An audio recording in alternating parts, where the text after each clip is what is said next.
Hi friends, welcome to Aggie's taste. ഇന്ന് ഞാൻ എത്തിയിരിക്കുന്ന ഒരു അച്ചാർ പൗഡറിൻ്റെ റെസിപ്പിയുമായിട്ടാണ് കേട്ടോ.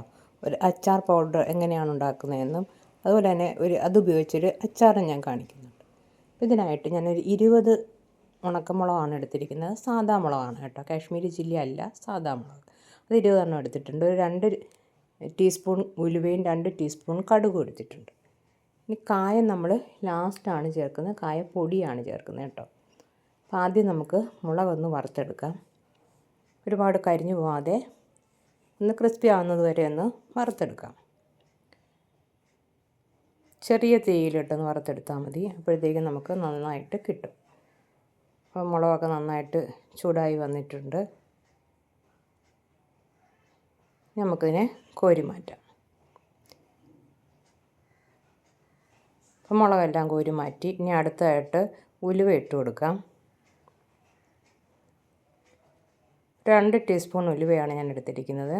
അതുകൂടി ഇതിനകത്തിട്ട് നന്നായിട്ടൊന്ന് ചുമക്കി ഒന്ന് വറുത്തെടുക്കാം.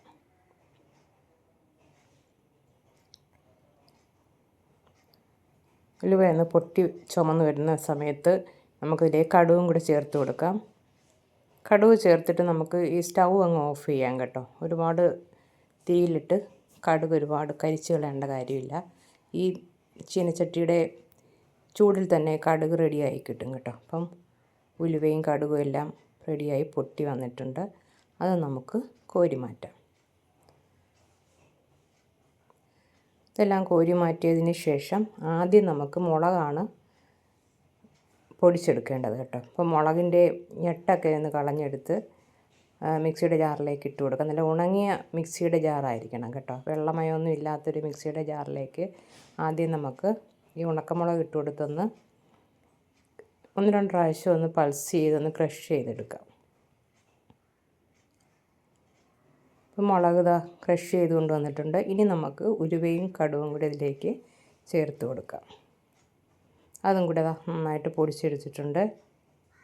ഇനി ഇതിലേക്ക് ഞാൻ ചേർത്ത് കൊടുക്കുന്നത് കാശ്മീരി ചില്ലി പൗഡറാണ് കേട്ടോ. കാശ്മീരി ചില്ലി പൗഡർ ഒരു 3 ടീസ്പൂൺ ഞാൻ ചേർത്ത് കൊടുത്തിട്ടുണ്ട്. അതുപോലെ തന്നെ ഒരു 2 ടീസ്പൂൺ കായപ്പൊടിയും കൂടെ ചേർത്ത് കൊടുത്തിട്ടുണ്ട്. ഇതെല്ലാം കൂടെ ചേർത്ത് നന്നായിട്ട് ഒന്ന് മിക്സ് ചെയ്തെടുത്തിട്ടുണ്ട്. ഇത്രയേ ഉള്ളൂ. നല്ല അടിപൊളി ടേസ്റ്റിലൊരു അച്ചാർ. ഏത് അച്ചാറിന് വേണമെങ്കിലും ഈ പൗഡർ നമുക്ക് യൂസ് ചെയ്യാവുന്നതാണ് കേട്ടോ. ഇതൊന്ന് തണുത്തതിന് ശേഷം നമുക്കൊരു ബോട്ടിലാക്കി വെക്കണം. ഈ അച്ചാർ കണ്ടാൽ തന്നെ അറിയാമല്ലോ, അടിപൊളി അച്ചാറിൻ്റെ പൗഡറാണ് കേട്ടോ. ഇത് വെച്ചൊരു അച്ചാറാണ് തയ്യാറാക്കാൻ പോകുന്നത്. അതിനായിട്ടൊരു നാരങ്ങ എടുത്തിട്ടുണ്ട്. ഒരു വടുകപ്പുളി എന്നൊക്കെ പറയത്തില്ലേ, കറി നാരങ്ങ എന്ന് ഞങ്ങളുടെ നാട്ടിൽ പറയും. അപ്പോൾ ഇതിൻ്റെ തോലൊക്കെ കളഞ്ഞ് നമുക്കൊന്ന് ചെറിയ ചെറിയ പീസാക്കി എടുക്കാം. ആദ്യം നമുക്കിതിൻ്റെ തോലെല്ലാം കളഞ്ഞിട്ട് ഇതുപോലെ എടുക്കണം കേട്ടോ. അതിൻ്റെ ആ പുറത്തെ വെളുത്ത തോല് എടുക്കാൻ പാടില്ല, അത് കഴിക്കും. അപ്പോൾ അതനുസരിച്ച് നന്നായിട്ട് എടുക്കുക. അണ്ടേ തോലൊക്കെ കളഞ്ഞെടുത്തിട്ടുണ്ട്. ഇനി നമുക്കിനി ചെറിയ ചെറിയ പീസാക്കാം. പീസാക്കുന്ന സമയത്ത് അതിൻ്റെ നടുക്കുള്ള കുറേ കുരുവൊക്കെ ഉണ്ട്. ആ കുരുവും ഒരു വെളുത്ത പാട പോലുള്ള ഭാഗമൊക്കെ മാറ്റി വയ്ക്കുക, അല്ലെങ്കിൽ അത് കഴിക്കും. അപ്പോൾ ഇത്രയും ഞാൻ ചെറുതായിട്ട് അരിഞ്ഞെടുത്തിട്ടുണ്ട്. ഇനി ഇതിലേക്ക് 1 ടീസ്പൂൺ ഉപ്പ് കൂടി ചേർത്ത് നമുക്കിതൊന്ന് മിക്സ് ചെയ്ത് കുറച്ച് സമയം വെച്ചേക്കാം.